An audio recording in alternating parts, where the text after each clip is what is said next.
सब कोई के गोर लगै छी। हम आइ एकटा बिषहरि गीत गबै छी, सुनू अहाँ सबके केहन लागत। नीक लागत तऽ कमेंटमे कहब। कोने बहिन पातरी छी तारी, कोने बहिन मोट राम, कोने बहिनी लोढ़ाए कमलक फूल राम, कोने बहिनी लोढ़ाए कमलक फूल।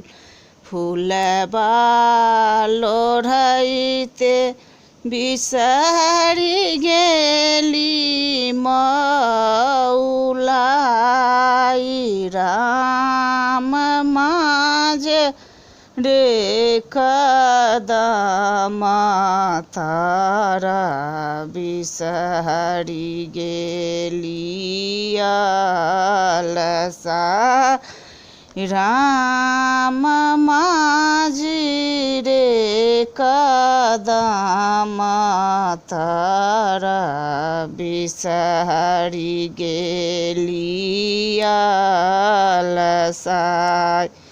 जहि किछु मंगबे भगली झटपट,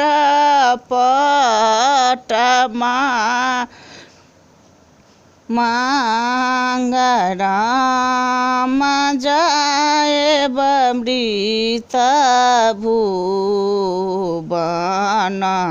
होई छैसा राम जाएब मृत भुवन, होई छै साँझ पुत्र जे देब बिसरि छीनि जूनि लेब, राम बाझी पद छोड़ाए बिसरि पति राखी लेब, राम बाझिन पद छोड़ाए बिसरि राखी ले पति राखी लेब।